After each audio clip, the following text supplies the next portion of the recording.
പൃഥ്വിരാജിലേക്ക് വരികയാണ്. സോ ഒരുപക്ഷെ താങ്കൾ സിനിമ ഇൻഡസ്ട്രിയിലേക്ക് വന്ന് ആ സമയം തൊട്ടിട്ട് നമ്മൾ കേൾക്കുന്ന ഒരു കാര്യമാണ് ഒരു 35-36 വയസ്സാവുമ്പോഴത്തേക്കും ഒരു സിനിമ ഡയറക്റ്റ് ചെയ്യണം എന്നുള്ളത്. ഇതിപ്പോ അങ്ങനെ പ്ലാൻ ചെയ്ത് സംഭവിച്ചതാണോ അതോ അങ്ങനെ സംഭവിച്ചു പോയതാണോ? ഇല്ല, സിനിമ സംവിധാനം ചെയ്യണമെന്നൊരു ആഗ്രഹം, ഒരു സ്വന്തമായിട്ടുള്ള സിനിമ ചെയ്യണമെന്നൊരു ആഗ്രഹം എനിക്കുണ്ടായിരുന്നു പണ്ട് മുതലേ തന്നെ. ആ സിനിമയിൽ വന്ന കാലം മുതലൊന്നുമല്ല. Obviously lot of ways I am an accidental actor. ഞാൻ ഒട്ടും സിനിമയിൽ എത്തിപ്പെടുമെന്ന് വിചാരിക്കാതെ സിനിമയിൽ എത്തിപ്പെട്ട ആളാണ്. സിനിമ എന്താണെന്ന് അറിഞ്ഞു തുടങ്ങിയപ്പോൾ എനിക്ക് ഒരു സ്വന്തം സിനിമ ചെയ്യണം എന്നുള്ളതിനെ കുറിച്ചൊരു ആഗ്രഹം വന്നു. 35 വയസ്സിനുള്ളിൽ ചെയ്യുന്നത് ഞാൻ എവിടെ പറഞ്ഞിട്ടില്ല. I think that's taken shape from an interview of mind. എനിക്ക് തോന്നുന്നു ഒരു 8-10 വർഷങ്ങൾക്ക് മുമ്പ് ഞാൻ ഒരു ഇന്റർവ്യൂവില്, if I remember right, mister Johny Lukose ആണെന്ന് തോന്നുന്നു, എന്നോട് ചോദിച്ചു, in 10 years time where do you see yourself എന്ന് ചോദിച്ചപ്പോൾ I said hopefully I would have made a film of my own എന്ന് പറഞ്ഞു. അപ്പൊ അതങ്ങനെ കറങ്ങിത്തിരിഞ്ഞ് അതുപോലെ സംഭവിച്ചു എന്ന് മാത്രം. അത് എന്റെ പ്ലാനിങ്ങിനും എടുക്കൊന്നുമല്ല. ദാറ്റ്സ് ഓൾ, അതൊക്കെ ഡെസ്റ്റിനി അല്ലെങ്കിൽ ദാറ്റ്സ് പ്രോവിഡൻസ് എന്ന് ഞാൻ പറയുള്ളൂ. So it happened. പക്ഷെ ഐ നെവർ തോട്ട് എന്റെ ഒരു ആദ്യ സിനിമ എന്ന് പറയുന്നത് ഒരു ഇത്രയും വലിയ ഒരു പ്രൊഫൈലുള്ള ഒരു സിനിമയായി മാറുമെന്നോ, അതിലെ നായകൻ ലാലേട്ടൻ ആയിരിക്കുമെന്നോ, അതിന്റെ നിർമ്മാതാവ് ശ്രീ ആന്റണി പെരുമ്പാവൂർ ആശീർവാദ് സിനിമാസ് ആയിരിക്കുമെന്നോ, മുരളിയുടെ സ്ക്രിപ്റ്റ് ആയിരിക്കുമെന്നോ ഒന്നും എനിക്കറിയില്ലായിരുന്നു. ഞാൻ ഈ സിനിമ ചെയ്യുന്നതിന് മുൻപ് തന്നെ, ലൂസിഫർ എന്ന സിനിമയുടെ ആശയം തുറക്കുന്നതിന് മുൻപ് തന്നെ ഞാൻ മുരളിയുടെ അടുത്ത് ഞാൻ പറഞ്ഞിട്ടുണ്ടായിരുന്നു, സംഡേ മുരളിയുടെ ഒരു സ്ക്രിപ്റ്റ് എനിക്ക് ഡയറക്ട് ചെയ്താൽ കൊള്ളാമെന്നുണ്ട് എന്ന് ഞാൻ പറഞ്ഞു. Because I am a huge fan of his writing. And മുരളിയുടെ ഒരുപാട് ഞാൻ പറഞ്ഞില്ല, ചില ആശയങ്ങളെങ്കിലും അതിന്റെ കംപ്ലീഷണൽ സ്ക്രീനിൽ എത്താതെ പോയോ എന്ന ഒരു നിരാശയുള്ള ഒരു മുരളി ഗോപി ആരാധകൻ കൂടിയാണ് ഞാൻ. അതുകൊണ്ട് അതിന്റെ ഒരു അടിസ്ഥാനത്തിൽ ഞാൻ പറഞ്ഞു, ഒരിക്കൽ മുരളിയുടെ സ്ക്രിപ്റ്റ് എനിക്ക് ഡയറക്ട് ചെയ്താൽ കൊള്ളാമെന്നുണ്ട്, എനിക്കൂടെ ഒരെണ്ണം നശിപ്പിക്കാമല്ലോ. അങ്ങനെ എത്തിപ്പെട്ടതാണ് ഇതിലേക്ക്. Thank you so much. Lalettan സംസാരിച്ച് കേൾക്കാൻ ആഗ്രഹിക്കുന്ന ഒരുപാട് ആൾക്കാരുണ്ട്. ലാലേട്ടൻ്റെ അടുത്തൊരു വലിയൊരു ചോദ്യം ചോദിച്ചിട്ടുണ്ട്. അതായത് ഇപ്പോഴത്തെ യങ് ആക്ടേഴ്സ്, ഇപ്പൊ ടൊവിനോ ഉൾപ്പെടെ, നിവിൻ പോളി, അങ്ങനെ ഒരുപാട് ആൾക്കാരുടെ കൂടെ ലാലേട്ടൻ അഭിനയിച്ചിട്ടുണ്ട്. പക്ഷെ പൃഥ്വിരാജിന്റെ കൂടെ മാത്രം ഇതുവരെയും അഭിനയിച്ചിട്ടില്ല. ഇപ്പോൾ അദ്ദേഹം സംവിധാനം ചെയ്യുന്ന ലൂസിഫർ എന്ന സിനിമയിൽ എത്തിയിരിക്കുകയാണ്. എങ്ങനെയായിരുന്നു ആ ഒരു ഫീൽ? പൃഥ്വിരാജ് താങ്കളെ വെച്ചൊരു സിനിമ ഡയറക്ട് ചെയ്യാൻ പോകുന്നു എന്ന് പറഞ്ഞപ്പോഴത്തേക്ക് അത് അറിഞ്ഞ സമയത്തെ സാറിന്റെ ആ ഒരു റിയാക്ഷൻ എന്തായിരുന്നുള്ള കാര്യം അറിയാൻ ഒരുപാട് ആൾക്കാർക്ക് ആഗ്രഹമുണ്ട്. Good evening to all. Thank you very much for this wonderful congress. എൻ്റെ 40th year ആണ് സിനിമയിൽ.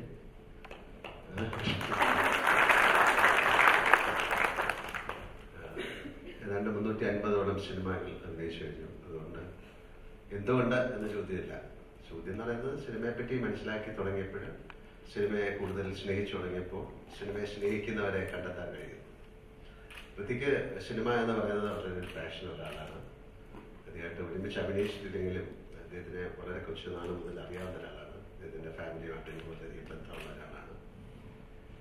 തീർച്ചയായിട്ടും ഒരു സിനിമ, ഒരു ഫിലിം മേക്കറുടെ ഒരു പാഷനെ കുറിച്ച് നമുക്ക് ജഡ്ജ് ചെയ്യാൻ പറ്റും. അപ്പൊ ഇങ്ങനെ ഒരു കഥ, മിസ്റ്റർ മുരളി ഗോപിയുടെ കഥ ആന്റണി പെരുമ്പാവൂരുമായിട്ട് വന്ന് പറഞ്ഞപ്പോൾ തന്നെ എനിക്കൊരു നമുക്കൊരു ഫയർ ഉണ്ടാവും, ഒരു സ്പാർക്ക് ഉണ്ടാവും, ഒരു പെപ്പർ ഫീലാണ് ഒരാൾ പറയുമ്പോൾ. He can do it. ഇതൊരു അറിഞ്ഞോ അറിയാതെ ഉള്ള ഒരു ഡിസിഷനാണ്. അപ്പൊ he can make it. Definitely he succeeded in doing it. He had made a wonderful film. തീർച്ചയായിട്ടും ആസ് എൻ ആക്ടർ ഇപ്പൊ ആ സിനിമ 28th റിലീസ് ചെയ്യാൻ പാടും. നമുക്കതിൻ്റെ വലിയ അവകാശവാദമൊന്നുമില്ലെങ്കിലും from my experience as an actor I am very happy with the film because he has done a great job. നമ്മളെ വിശ്വസിക്കുന്ന ആൾക്കാരാണ് ഡയറക്ടേഴ്സിന്. പലപ്പോഴും ചില ഡയറക്ടേഴ്സിനെ വിശ്വസിച്ചത് നമ്മുടെ കുഴപ്പമല്ലാത്തത് കൊണ്ട് അത് മാറിപ്പോകാറുണ്ട്. പക്ഷേ this film, this Stephen Nedumpally and all the other characters in this film was well looked after by our director, Raj. It's a beautiful homework. Like homework എന്നൊന്നും പറയാൻ പറ്റില്ല. He has conceived the film. പക്ഷേ മുരളി ഗോപി കണ്ടതിനെക്കാട്ടിലും മുകളിൽ അങ്ങനെയാണ്. എപ്പോഴും ഒരു actor എങ്ങനെയാണ് ഒരു ആക്ടറായിട്ട് മാറുന്നത്, ആ സംവിധായകൻ അദ്ദേഹത്തിന്റെ മനസ്സിൽ കാണുന്നതിനെക്കാട്ടിലും മുകളിൽ ആക്ടർ പെർഫോം ചെയ്യുമ്പോഴാണ്. Then he will become much above the director. അതുപോലെ തന്നെ ഒരു റൈറ്റർ അതുപോലെയാണ്. റൈറ്റർ എഴുതിയ കഥാപാത്രം അദ്ദേഹത്തിന്റെ മനസ്സിൽ കണ്ടതിനെക്കാട്ടിലും മുകളിൽ ആക്ടർ പെർഫോം ചെയ്യുമ്പോഴാണ് ഒരു ആക്ടർ സക്സസ്ഫുൾ ആകുന്നത്. ഒരു ഡയറക്ടറും അതുപോലെയാണ്. സോ ഒരുപാട് കോമ്പിനേഷൻസ് ഒരു ഭാഗ്യം പോലെ ഈ സിനിമയിൽ വന്നിട്ടുണ്ട്. ഇപ്പോൾ ഇവിടെ തുടങ്ങുമ്പോൾ തന്നെ പറഞ്ഞു യൂട്യൂബിൽ 30 lakhs ആൾക്കാർ ഇത് കണ്ടുവന്ന്. അത് ഇനിയും വളരെയധികം കൂട്ടട്ടെ എന്ന് പ്രാർത്ഥിക്കുന്നു. അതിനെപ്പോഴും നമ്മൾ സിനിമ തുടങ്ങുമ്പോൾ ഇത് ഏറ്റവും വലിയ സക്സസ്ഫുൾ ഫിലിം ആകണം എന്ന് ആഗ്രഹിച്ചത് ഞാൻ തുടങ്ങുന്നത്. പിന്നെ അതിനൊരു ഹൊറോസ്കോപ്പ് ഉണ്ടാകാം, അങ്ങനെ ഒരു ബിലീഫാണ്. ഒരു കുട്ടി ജനിക്കുന്ന പോലെയാണ്, വളരെ നന്നായി പോയി കഴിഞ്ഞിട്ട് പിന്നെ അത് ഒരു മോശം ലൈഫിലേക്ക് പോകും. പക്ഷെ സിനിമയ്ക്കും അങ്ങനെ ഒരു ഡെസ്റ്റിനി ഉണ്ടെന്ന് ഞാൻ വിശ്വസിക്കുന്നു. പക്ഷെ ലൂസിഫർ എന്ന സിനിമ എല്ലാവർക്കും ഇഷ്ടപ്പെടുന്ന ഒരു നല്ലൊരു എന്റർടൈനർ ആയിരിക്കും. തീർച്ചയായിട്ടും മുരളി ഗോപിയും മിസ്റ്റർ പൃഥ്വിരാജും ഈ സിനിമയെ അല്ലെങ്കിൽ ആന്റണിയും എല്ലാം ചേർന്ന് ഈ സിനിമയെ എല്ലാവർക്കും ഇഷ്ടപ്പെടുന്ന ഒരു സിനിമ തന്നെയാണ് ഒക്കെയാണ് വരുന്നത്. അതിൻ്റെ ഇപ്പോൾ ഈ ട്രെയിലർ കണ്ടു കഴിഞ്ഞാൽ തന്നെ ആ സിനിമയുടെ ഒരു മൂഡ് അത്തരത്തിലുള്ള ഒരു മൂഡാണ്. സാധാരണ നമ്മൾ കാണുന്ന തരത്തിലുള്ള സിനിമയാണ്, പക്ഷെ അതിനെ ട്രീറ്റ് ചെയ്തിരിക്കുന്ന വിധം, അതിൻ്റെ മ്യൂസിക്, അതിനെടുത്തിരിക്കുന്ന ഷോട്ട്സുകൾ, അതിലെ ക്യാരക്ടേഴ്സിനെ പ്രസന്റ് ചെയ്തിരിക്കുന്ന വിധം എല്ലാം വ്യത്യസ്തമാണ്. ആ വ്യത്യസ്തത തീർച്ചയായിട്ടും ഇന്ത്യയിലും പുറത്തുള്ള മലയാളികൾ അല്ലാത്ത ആൾക്കാരും രണ്ട് കൈ നീട്ടി സ്വീകരിക്കുമെന്ന് ഞാൻ വിശ്വസിക്കുന്നു. നല്ല സിനിമയായി മാറാൻ നമുക്ക് ഒരുമിച്ച് പ്രാർത്ഥിക്കാം. Thank you very much. Thank you. യുവതാരം ടൊവിനോയിലേക്ക് വരികയാണ് എങ്കിൽ ടൊവിനോ പൃഥ്വിരാജ് കൂട്ടുകെട്ടിൽ വന്നിട്ടുള്ള സിനിമകളൊക്കെ വലിയ വിജയമായിരുന്നു. ഇന്ന് നിന്റെ മൊയ്തീൻ ആയിക്കോട്ടെ, 7th Day ആയിക്കോട്ടെ, അങ്ങനെ എസ്ര ആയിക്കോട്ടെ, അങ്ങനെ ഒരുപാട് സിനിമകൾ വന്നിട്ടുണ്ട്. ഇപ്പോ മലയാളത്തിന്റെ സൂപ്പർ സ്റ്റാറിന്റെ കൂടെ അഭിനയിച്ചു, അതും ഒരു സൂപ്പർ ഡയറക്ടറിന്റെ താഴെ വർക്ക് ചെയ്തു. How do you feel? എങ്ങനെ ഉണ്ടായിരുന്നു ലൂസിഫർ? തീർച്ചയായിട്ടും ഈ പറഞ്ഞ ഞങ്ങൾ ഒരുമിച്ചപ്പോൾ ഉണ്ടായിരുന്ന ആ വിജയങ്ങളൊക്കെ അദ്ദേഹത്തിന്റെ വെച്ചുകൊണ്ട് തന്നെയായിരുന്നു. അപ്പൊ അതിന്റെ ഭാഗമാവാൻ സാധിച്ചു എന്നുള്ള വലിയ ഭാഗ്യമായിട്ട് കരുതുന്നു. അതുപോലെ ഈ സിനിമയും തീർച്ചയായിട്ടും ആളുകൾ കാണാൻ ആഗ്രഹിക്കുന്ന സിനിമയുടെ ഭാഗമാവുക എന്നുള്ളത് തന്നെയാണ്. പിന്നെ നമുക്ക് വളരെ ഇഷ്ടപ്പെട്ട ആളുകളുടെ കൂടെ വർക്ക് ചെയ്യാനുള്ള. ഇപ്പോൾ ഞാൻ ആദ്യം ഈ ക്യാരക്ടറിനെ പറ്റി പറഞ്ഞപ്പോഴും ഞാൻ പറഞ്ഞതാണ്, ഞാൻ അവിടെ വരും, സറണ്ടർ ചെയ്യും, ബാക്കിയുള്ളത് നിങ്ങളുടെ കയ്യിലാണ് എന്ന് പറഞ്ഞിട്ടാണ്. കാര്യം എനിക്ക് അത്ര എന്താ പറയാ കംഫർട്ടബിൾ ആയിട്ട് ഇപ്പോ ആ ക്യാരക്ടർ എനിക്ക് എടുത്തപ്പോൾ മാത്രമാണ് എനിക്ക് തോന്നിയിട്ടുള്ള സമയത്ത് ഞാൻ മുരളിച്ചേട്ടൻ്റെ അടുത്തും രാജുവിന്റെ അടുത്തും പറഞ്ഞു, ഇങ്ങനെ ഞാൻ ചെയ്ത് ശരിയാവോ എന്ന് ചോദിച്ചപ്പോൾ ധൈര്യമായിട്ട് പോയി പോലെ നിങ്ങളുടെ കാര്യം നോക്കിക്കോളാം. അപ്പൊ ആ ഒരു വിശ്വാസത്തിലാണ് ഞാൻ ഇരിക്കുന്നത്. പിന്നെ ലാലേട്ടൻ്റെ കൂടെ ഞാൻ ഇതിനു മുമ്പ് ഒരു സിനിമയിൽ അഭിനയിച്ചിട്ടുണ്ട്, കൂതര എന്നുള്ള സിനിമയില്. അതിനുശേഷം ഒരുമിച്ചൊരു സിനിമയിൽ അഭിനയിക്കാൻ പറ്റിയത് ഇതാണ്. മഞ്ചേച്ചിയുടെ കൂടെ ആണെങ്കിൽ ഞാൻ ഒരു സിനിമ മഞ്ചേച്ചി മുരളിച്ചേട്ടൻ ഉണ്ടായിരുന്നു, മാമി എന്നുള്ള സിനിമ. അപ്പൊ നമ്മൾ എല്ലാവരും ഒരുമിച്ച് വർക്ക് ചെയ്തിട്ടുള്ളവരും ഒക്കെയാണ്. അപ്പൊ ഇങ്ങനെ ഒരു വലിയ സിനിമയുടെ ചെറിയ ഭാഗമെങ്കിലും ആകാൻ പറ്റിയത് വലിയ സന്തോഷം. Thanks lot. തീർച്ചയായിട്ടും മഞ്ജു അറിയില്ല പോയിന്റിൽ സാധിക്കുന്നത്. മഞ്ജുജി ഒരുപാട് സന്തോഷമുണ്ട് കാണാൻ കഴിഞ്ഞില്ല. എന്തായാലും തിരിച്ചു വരവിന് ശേഷം ഓൾമോസ്റ്റ് എല്ലാ സിനിമകളും നമ്മളുടെ ലിസ്റ്റ് നോക്കുകയാണെന്നുണ്ടെങ്കിൽ ലാലേട്ടന്റെ കൂടെ അഭിനയിച്ചിട്ടുണ്ട്. അതെല്ലാം സൂപ്പർ ഹിറ്റ് ആയിട്ട് മാറുകയും ചെയ്തിട്ടുണ്ടായിരുന്നു. ഈ ഇത്രയും നാളെ ചെയ്തിരുന്ന ഈ സിനിമകളിൽ നിന്ന് ഈവൻ മോഹൻലാൽ ഫാനായിട്ട് പോലും അഭിനയിച്ചിട്ടാണ് മോഹൻലാൽ എന്ന ചിത്രത്തില്. പ്രിയദർശിനി എങ്ങനെ വ്യത്യസ്തമാകുന്നു ഈ ഒരു സിനിമയിലെ പ്രിയദർശിനി? എങ്ങനെ വ്യത്യസ്തമാകുന്നു അങ്ങനെയൊന്നും എനിക്കൊരു എക്സ്പ്ലനേഷൻ ഒന്നും തരാൻ എനിക്ക് അറിയില്ല. ഈ ഒരു ക്യാരക്ടറിനെ കുറിച്ച് പറയാനാണെങ്കിൽ പോലും നമ്മുടെ എല്ലാവരുടെയും ജീവിതത്തിലുള്ളതുപോലെ, നമ്മുടെ എല്ലാവരുടെയും കുടുംബങ്ങളിലുള്ളതുപോലെയുള്ള ഒരു മൾട്ടിപ്പിൾ ലെയേഴ്സും ഷെയ്ഡ്സും ഒക്കെ ഉള്ളതാണ് ഈ സിനിമയിലെ കഥയും ഇതിലെ ഓരോ കഥാപാത്രങ്ങളും. അത് ട്രെയിലർ കാണുമ്പോൾ തന്നെ അറിയാം. ഒന്നിൽ നിന്ന് വേർതിരിച്ച് പറയാനോ അതിനൊരു പ്രത്യേക ഒരു ഡെഫിനേഷൻ കൊടുക്കാനോ സാധിക്കില്ല. ഒന്ന് മാത്രം എനിക്ക് പറയാൻ സാധിക്കും, ഞാൻ ചെയ്തിട്ടുള്ളതിൽ വെച്ചിട്ട് ഏറ്റവും ശക്തമായിട്ടുള്ള കഥാപാത്രങ്ങളിൽ ദൈവം അനുഗ്രഹിച്ചു വന്നു തന്നെയാണ്. അങ്ങനെയുള്ള കഥാപാത്രങ്ങളാണ് എപ്പോഴും എനിക്ക്, പ്രത്യേകിച്ച് ലാലേട്ടന്റെ സിനിമകളിൽ ചെയ്യാനുള്ള ഭാഗ്യം. അതിനെനിക്ക് നന്ദി പറയാനുള്ളത് എന്റെ സംവിധായകരോടും അനിൽ ചേട്ടനോടും പോലെയുള്ള നിർമ്മാതാക്കളോടുമാണ്. അപ്പൊ ഈ സിനിമയിലും ഏറ്റവും ശക്തമായിട്ടുള്ള ഒരു കഥാപാത്രം തന്നെയാണ് മുരളി എനിക്ക് വേണ്ടി എഴുതിയത്. അത് വലിയ സന്തോഷമുണ്ട്. ഇത് ഈ ഒരു സിനിമയുടെ ഭാഗമായിരുന്നെങ്കിലും അല്ലായിരുന്നെങ്കിലും ഈ സിനിമ കാണാൻ ഏറ്റവും അധികം ആഗ്രഹിച്ചിരുന്ന ഒരാളാണ്. ഇതിനെക്കുറിച്ചുള്ള ആദ്യത്തെ വാർത്ത വന്നത്. അതിൽ ഞാനും കൂടി ഭാഗമായത് എന്റെ ഒരു വലിയൊരു ഭാഗ്യം. Thank you. ഇനി ഈ സിനിമയുടെ സ്ക്രിപ്റ്റ് റൈറ്റർ ആയിട്ടുള്ള മുരളി ഗോപിയിലേക്ക് ഞങ്ങൾ വരികയാണ്. മുരളി ചേട്ടനോട് ചോദിക്കാനുള്ളത്, പൃഥ്വിരാജ് എന്ന സംവിധായകൻ ഒരിക്കൽ പറഞ്ഞിട്ടുണ്ട്, you are one of the finest writers in our times എന്നുള്ള ഒരു കാര്യം. അപ്പോൾ താങ്കളെ സംബന്ധിച്ച് താങ്കളുടെ സിനിമകൾ ലെഫ്റ്റ് റൈറ്റ് ആയിക്കോട്ടെ, കമാല സംഭവം ആയിക്കോട്ടെ, പല സിനിമാ ഗ്രൂപ്പുകളിൽ ചർച്ചയാകുന്ന ഒരു സിനിമയാണ്. ലൂസിഫർ എന്ന സിനിമ അങ്ങനെ ചർച്ചയാകേണ്ട ഒരു സിനിമയാണ്? ചർച്ചയാകുന്നതിനേക്കാൾ, നമസ്കാരം എല്ലാവർക്കും, ചർച്ചയാകുന്നതിനേക്കാൾ ഒരു വലിയ വിജയമാകുന്നത് തന്നെയാണ് ഞാൻ പ്രിഫർ ചെയ്യുന്നത്. കാരണം ഒരു എന്തിനേക്കാളും വലിയൊരു ആസ്പെക്റ്റാണ് വാണിജ്യ വിജയം എന്ന് പറയുന്നത് ഒരു സിനിമയുടെ. അപ്പൊ അത് നേടിയെടുക്കുക എന്ന് പറയുന്നതാണ് ഒരു സിനിമയ്ക്ക് ഏറ്റവും വലിയ വിജയം.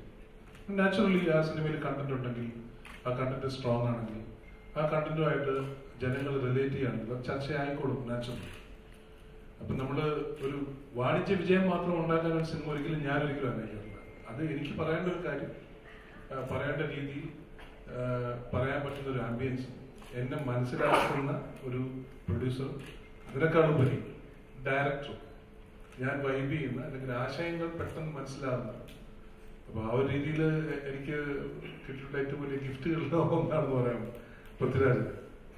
രാജു ഈ അണ്ടർസ്റ്റാൻഡിങ് സ്ക്രീൻ പ്ലേ എന്ന് പറയുന്ന ഒരു ഡയറക്ടറിന് എത്രത്തോളം ആവശ്യമുണ്ടെന്ന് ഈ സ്ട്രെയിൻ ഇല്ലാതെ അവിടെ ഇരിക്കുമ്പോഴാണ് ഞാൻ മനസ്സിലാക്കുന്നത്. സെറ്റിൽ എന്ന് പറഞ്ഞാല് ഒരു സീൻ എഴുതിയാൽ അത് എത്രത്തോളം ഡീറ്റെയിൽഡ് ആണെങ്കിലും അത് ഡീറൈൽ ചെയ്യാൻ ഷൂട്ടിങ്ങിന്റെ സമയത്ത് ഈസിലി പോസിബിൾ ആണ്. ബിക്കോസ് ഒരുപാട് എലിമെന്റ്സ്, ബ്ലെസ്സിങ്സ്, ബൂൺസ് ഒക്കെ വേണം ഒരു സാധനം ശരിയായിട്ട് വരാൻ.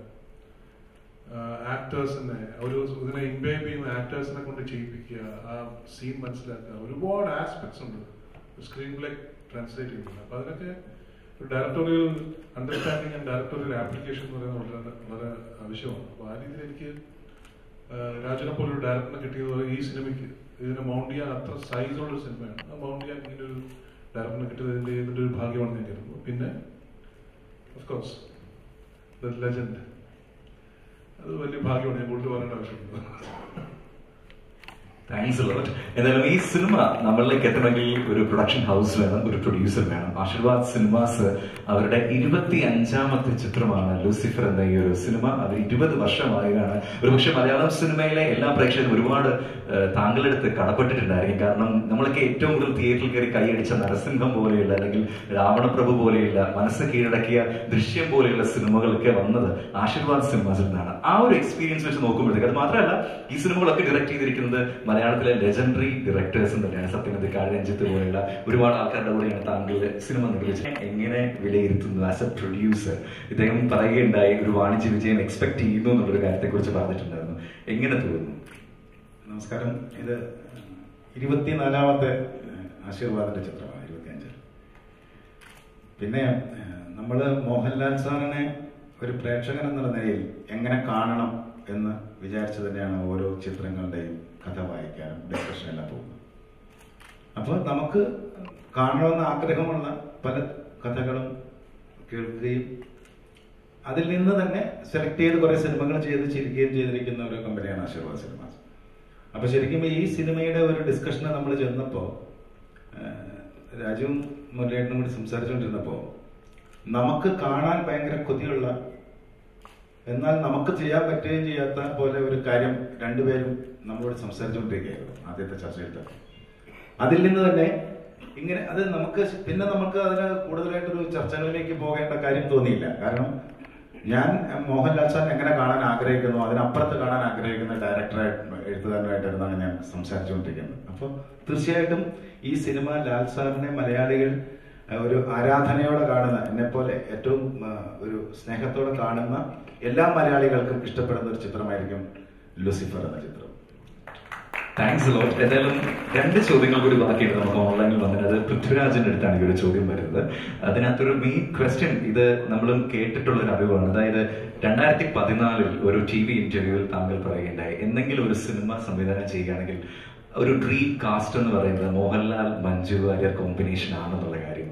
ഇപ്പൊ ആ ഒരു സ്വപ്നം പൂവണിഞ്ഞു എന്നാണ് നമുക്കൊക്കെ മനസ്സിലാകുന്നത്. അതിന്റെ ട്രെയിലറും വന്നു, മോർ ദാൻ 3 മില്യൺ വ്യൂസുമായി. എങ്ങനെയാണ് ആ ഒരു അങ്ങനെ ഒരു കാര്യം പറഞ്ഞിട്ടുണ്ടായിരുന്നല്ലോ അല്ലെ? ഓക്കെ, ആ ഒരു സ്വപ്നം പൂവണിഞ്ഞപ്പോൾ എന്ത് തോന്നുന്നു ഇപ്പൊ? ആക്ച്വലി ഇത് എന്നോട് മാത്രമല്ല, നമുക്കൊരു ആസ്പയറിംഗ് ഫിലിം മേക്കേഴ്സിന്റെ ഒരു വലിയൊരു ഡയസ്പോറ എടുത്താൽ ഒരു വലിയ വിഭാഗം, വലിയൊരു ശതമാനം ഫിലിം മേക്കേഴ്സിനോടും നിങ്ങളുടെ ആദ്യത്തെ സിനിമയിൽ നിങ്ങൾക്ക് if you had A choice of anybody, ആരായിരിക്കും ലീഡ് ആക്ടേഴ്സ് എന്ന് ചോദിച്ചാൽ അല്ലെങ്കിൽ ഒരു വലിയ ശതമാനം ഫിലിം മേക്കേഴ്സ് പറയാൻ മോഹൻലാൽ മഞ്ജു വാര്യർ അല്ലെങ്കിൽ മമ്മൂക്ക, അങ്ങനെ ലെജൻസ് ആണല്ലോ. ഇവരെ വെച്ച് ആദ്യ സിനിമ ചെയ്യാൻ സാധിക്കുക എന്ന് പറയുന്നത് എന്റെ മാത്രമല്ല ഒരു ആസ്പയറിംഗ് ഫിലിം മേക്കേഴ്സ് എനിക്ക് വലിയ ആഗ്രഹമാണ്. അന്ന് ഞാനതൊരു അങ്ങനെ ഒരു ആഗ്രഹത്തിന്റെ ഭാഗമായിട്ടാണ് പറഞ്ഞത്. എന്നോട് you have to pick 2 names എന്ന് പറയുമ്പോൾ ഞാൻ ഒരു വലിയ ലാലേട്ടൻ ഫാനാണ്. ഞാൻ ലാലേട്ടന്റെ പേര് പറഞ്ഞു. So would be the female lead എന്ന് ചോദിച്ചപ്പോൾ ഞാൻ ഭയങ്കര മഞ്ജു വാര്യർ ഫാനാണ്. ആക്ച്വലി ഇത് ഞാൻ സിനിമ സംവിധാനം ചെയ്യുന്നതിന് മുമ്പൊക്കെ ഞാൻ പറഞ്ഞിട്ടുണ്ട്, I M A huge Manju Warrier fan. Obviously ഞാൻ മോഹൻലാൽ മഞ്ജു വാര്യർ എന്ന് പറഞ്ഞു. ദെൻ ഞാൻ പറഞ്ഞില്ല, I think I M in a lot of ways I M destinies very loved child. കാരണം ഞാനൊരു സിനിമ സംവിധാനം ചെയ്യുന്നതിലേക്ക് എത്തിപ്പെട്ടപ്പോൾ എന്നോടൊരു തിരക്കഥാകൃത്ത് എന്റെ ഈ തിരക്കഥ നീ സംവിധാനം ചെയ്യുമോ എന്ന് ചോദിച്ചപ്പോൾ അതിൽ ആദ്യ ആശയത്തിൽ തന്നെ, ആശയം നമ്മൾ ചർച്ച ചെയ്യുമ്പോൾ തന്നെ we immediately knew Stephen Nedumpally, Lalettan, Priyadarshini Ramdas, Manju വാര്യരുമാണെന്ന് ആദ്യം ഞങ്ങൾക്കറിയായിരുന്നു. അത് കഴിഞ്ഞിട്ടാണ് ബാക്കിയുള്ളവരെ കാസ്റ്റ് ചെയ്യുന്നത്. അത് പ്ലാൻ ചെയ്യാൻ സംഭവിച്ചതല്ല. ഇഫ് ഇമാജിൻ ഞാൻ ആദ്യം ഡയറക്റ്റ് ചെയ്യാനിരുന്നത് സിറ്റി ഓഫ് ഗോഡ് എന്ന് പറഞ്ഞൊരു സിനിമയാണ്. അത് എനിക്ക് ചെയ്യാൻ സാധിച്ചില്ല. അന്ന് ഞാൻ ആ സിനിമ ചെയ്തിരുന്നെങ്കിൽ ഇന്നിപ്പോ ഞാൻ അന്ന് പറഞ്ഞ ആൾക്കാരെ വെച്ച് എനിക്ക് ആദ്യത്തെ സിനിമ എടുക്കാൻ പറ്റില്ല, എനിക്ക് പറയാൻ പറ്റില്ലല്ലോ. സോ ഇറ്റ്സ് ഓൾ ലക്ക്, അങ്ങനെ കരുതാൻ പറ്റുള്ളൂ. And I M thankful.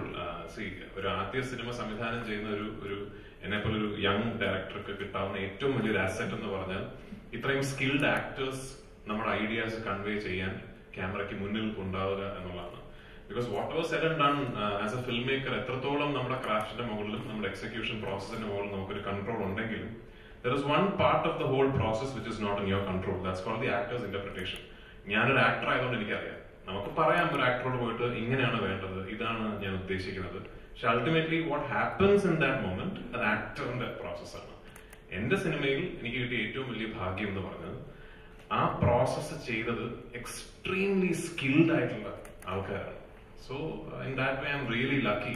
ലാലേട്ടനും മഞ്ജുവും ഈ സിനിമയിൽ എന്റെ സിനിമയിൽ അഭിനയിച്ചു എന്നുള്ളത് എനിക്കൊരു huge bonus for me. Great. ലാലേട്ടനോട് ഒരു ചോദ്യം കൂടെ ചോദിക്കാനായിട്ട് പോവാണ്. അതായത് നേരത്തെ ആന്റണി ചേട്ടൻ പറഞ്ഞ പോലെ തന്നെ മലയാളി പ്രേക്ഷകർ ഇപ്പോഴും ലാലേട്ടന്റെ ഫാൻസ് ഇപ്പോഴും ലാലേട്ടനെ കാണാൻ ആഗ്രഹിക്കുന്ന ഒരു ഫോർമുല ഉണ്ട്. അതായത് ലാലേട്ടന്റെ മുണ്ട്, മീശവിരി, ജീപ്പ്, ഇത് മൂന്നും ഇല്ലാത്ത ലാലേട്ടന്റെ വിജയ ചിത്രങ്ങൾ ഞങ്ങൾക്ക് അങ്ങനെ പെട്ടെന്ന് മനസ്സിലേക്ക് വരില്ല. ഇപ്പൊ ഒരുപക്ഷെ രഞ്ജിത്ത്, ഷാജി കൈലാസ് കൂട്ടുകെട്ടിൽ പിറന്ന ആ സമയത്തെ സിനിമകൾ പോലെയുള്ള ഒരു സിനിമയാണോ ലൂസിഫർ? അങ്ങനത്തെ ഒരു മാസ് ലാലേട്ടനെ ഞങ്ങൾക്ക് ഇതിൽ കാണാൻ പറ്റുമോ?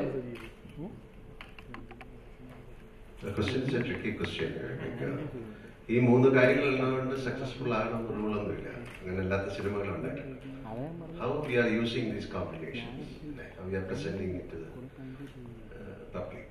അവർക്ക് ഇഷ്ടപ്പെടുന്ന രീതി എന്ന് പറയുന്നത് വെച്ചാൽ ഒരു ബിഗ് ഡിബേറ്റ് ആണ്.